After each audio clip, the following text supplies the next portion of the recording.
Good morning, viewers.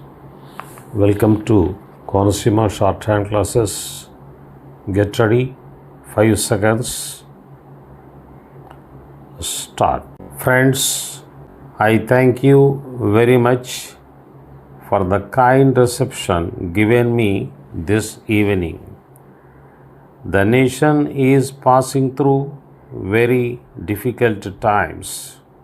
There are threats to the unity and integrity of the country from forces inside and outside which did not want the nation to progress and prosper.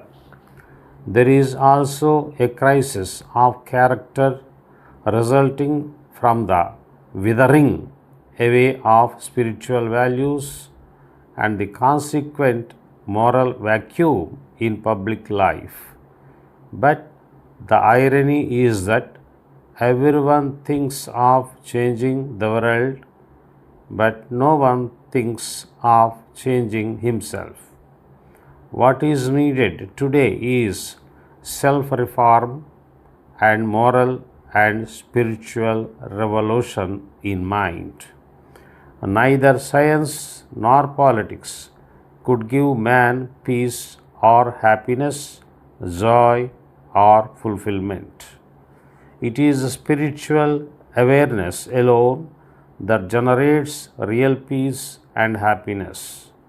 Religion could play a great role in bringing about this spiritual awareness.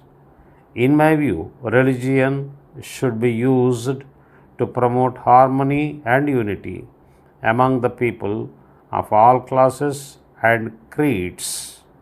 All religious books are great storehouses of wisdom.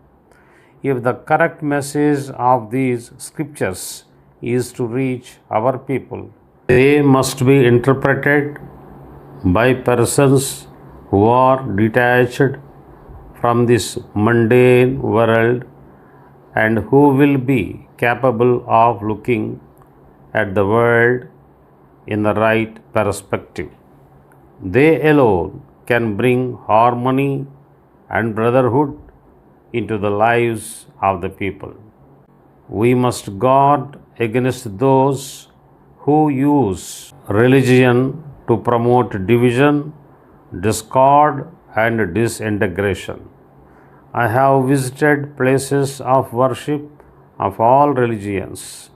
I found that such visits serve as a source of inspiration.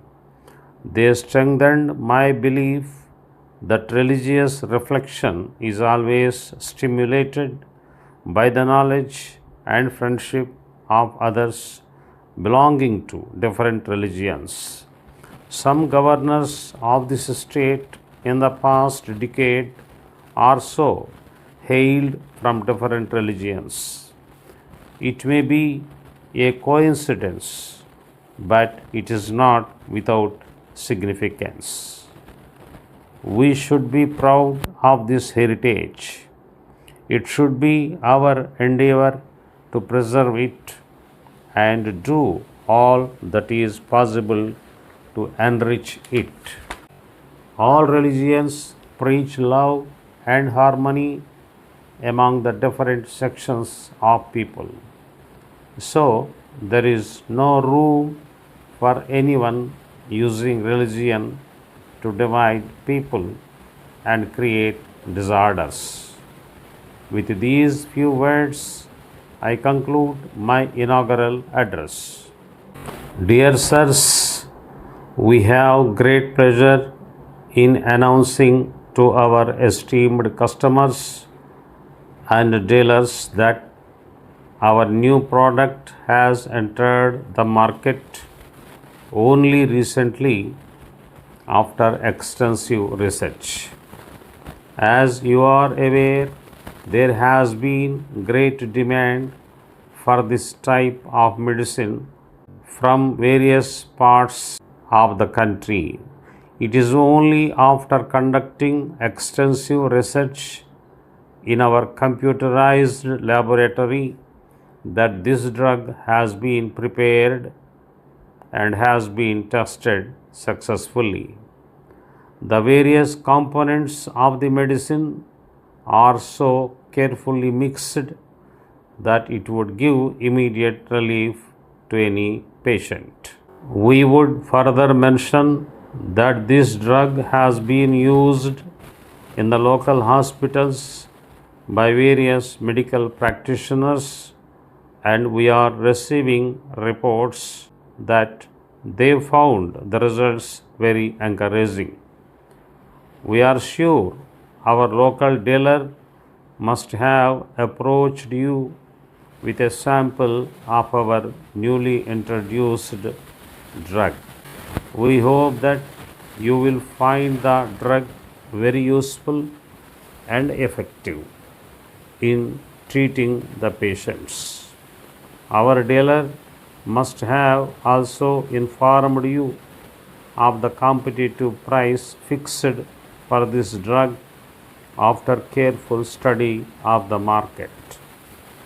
It may not be out of place to mention that drugs with the same components and formula cost much higher, and with a view to helping the poorer sections of the society, we have manufactured this drug to reach them at such lower rate. We may also assure you in this connection that you need not entertain any doubt about the effectiveness of the drug. As we have already mentioned, this drug has been prepared after conducting extensive research and successful tests and making sure that the results will be encouraging. Thanking you. In the meantime, yours faithfully. That's all.